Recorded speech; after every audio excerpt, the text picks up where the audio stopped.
kadang-kadang kalau lagi burnout atau kalau lagi lost tadi, salah satu tanda-tandanya adalah tiba-tiba aku nggak bisa mendengar suara aku sendiri. What? Dalam arti suara batin. Gue pikir dia budak. Enggak. Suara Ya mas. Maaf. Oke. Ya kali. Oke. Oh, iya. Jadi kayak ada titik-titik di mana kalau misalnya aku udah yang kayak, aduh kok susah ya membuat keputusan ini gitu. Mau itu antara idealisme atau itu keputusan secara bisnis atau apa. Tiba-tiba decision making tuh jadi susah banget karena aku nggak bisa mendengar intuisi aku sendiri. Apa yang yang aku rasa tuh otentik atau jalan yang tepat. Gitu. Jadi following up question-nya. Sebagai orang yang sangat dikenal sebagai dari Kadef. Please. Okay. Sebagai orang yang dikenal sangat pintar gitu ya di Indonesia, ketika kamu tadi kan bilang kalau lagi burnout kamu nggak bisa denger gitu ya kata batin kamu apa segala macam. Gimana caranya? Kamu tipe yang mana? Logika atau perasaan?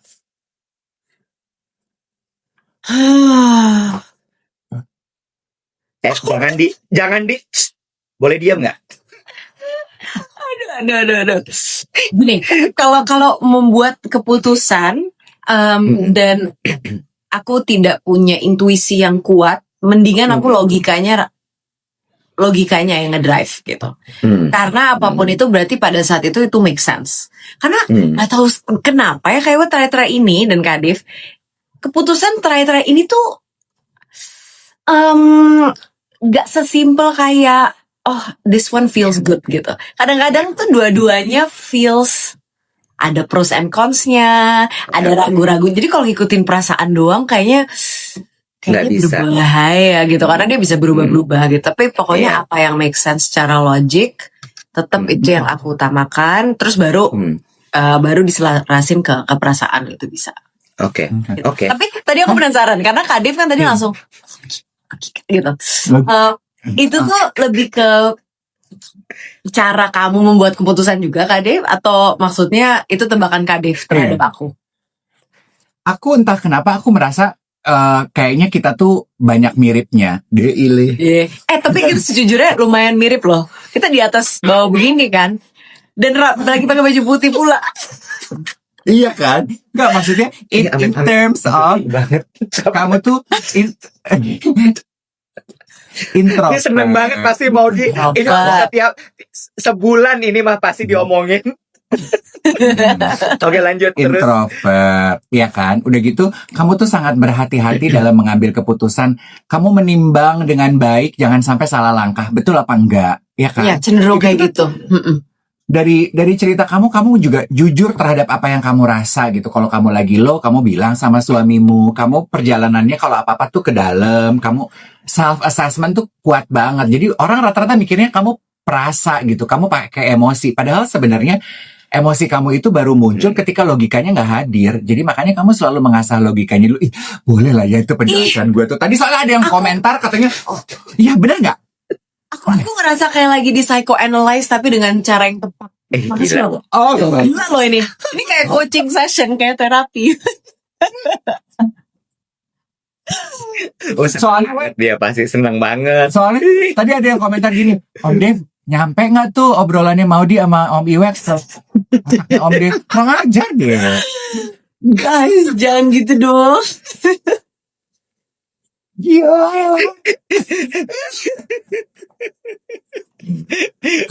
Ya. This is interesting. Ya. Bicara mengenai film. Gue mau nanya. Film Para Perasuk.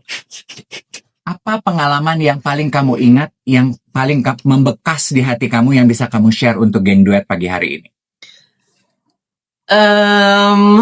Ada banyak sih. Ada dua scene, ada dua momen. Yang pertama adalah ada namanya nanti pesta sambetan di mana aku dirasuki roh kerbau. Eyebrow, yeah. So Dan itu seru banget karena syutingnya itu bersama-sama dengan penari yang cukup banyak. Kita di lumpur, kita disiram air, dan kita menari dan guling-guling. Jadi itu adalah keseruan yang nggak pernah bisa aku lupakan karena di situ tuh kayak bener-bener ada musik, kita melakukan sesuatu yang meletihkan tapi bareng-bareng tapi gerakannya seru. Jadi ada euforik yang kita memang rasakan juga selama syuting itu. Dan kebersamaan kayak pengalaman kolektif yang aku alami dengan dancer-dancer lain itu juga kita kayaknya langsung pokoknya kita langsung bonding banget lah di sisi syuting itu. Jadi itu yang paling menyenangkan. Iya, aku mau bertanya gini, Regas tuh kan kalau bikin film selalu ada pesan sosial yang sangat kuat yang dia bawa. Apa sih pesan sosial yang mau dibawa dari film Para Perasuk ini? Ih, bagus ya pertanyaan gue ya, kayak insan perfilman ya. Jadi sedang sih sebenarnya, sedang maksudnya aku lagi agak bebenah sedikit secara internal gitu. Kebayang kayak kebayang. Iya. Keselarasan itu. Ngerti. Karena si film Para Perasuk ini kan juga kayaknya belum berhenti ya dari mulai teaser sampai menuju promo tayang ini. Iya nggak sih? Si Para Perasuk ini juga sangat gitu. Menyibukkan. Iya, kebayang. Belum lagi kamu punya From This Island segala bisnis sendiri, jadi kayak it's crazy. Betul. Terus Iya, gitu sih. Terus kayak jadinya tipe aktivitasnya juga cukup range-nya tuh bisa misalnya pagi-pagi aku meeting dulu atau aku kantor dulu terus sorenya ngapain. Jadi kayak wah, gedubrakan. Jadi lost itu adalah perasaan yang sedang dirasakan and tapi I'm letting it sit as long as I acknowledge it dan aku tahu rasa lost itu ada. Terus pengen tahu tadi kan mau dibilang if I'm not dibantu temennya prioritizing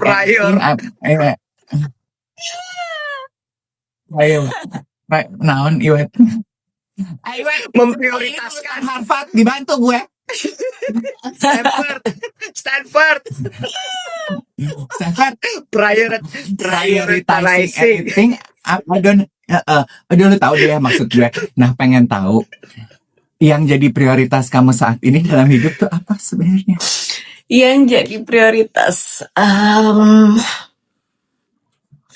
aku tuh kayaknya di umur 25 sampai 30 atau 20-an gitu, di saat umur-umur segitu, kayaknya tuh rasanya prioritasnya tuh maju-maju bergerak terus kayak produktif dan optimal. Pokoknya pressure-nya tuh kayak gitu. Go. Pokoknya semuanya kayak gitu.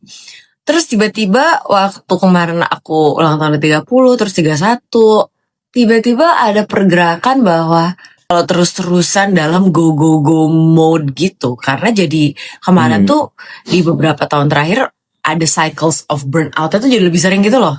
Kayak kayak biasanya kayak stamina mental dan lain-lain tuh kuat gitu untuk selalu dalam mode itu. Sekarang jauh lebih kayak badan aku.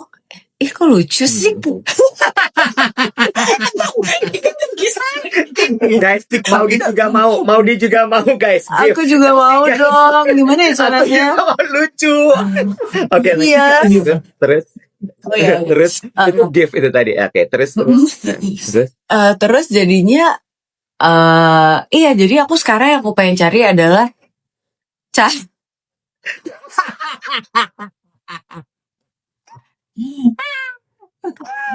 oh my god, aku udah lebih lucu lagi. Caranya?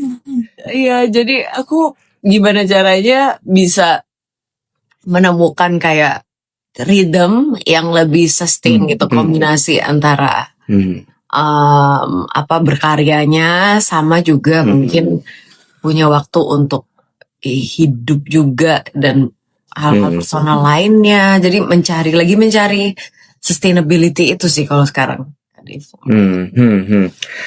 Aku tuh penasaran juga gini. Peran kamu di film Para Perasuk itu aku nonton trailernya, menurut aku melelahkan.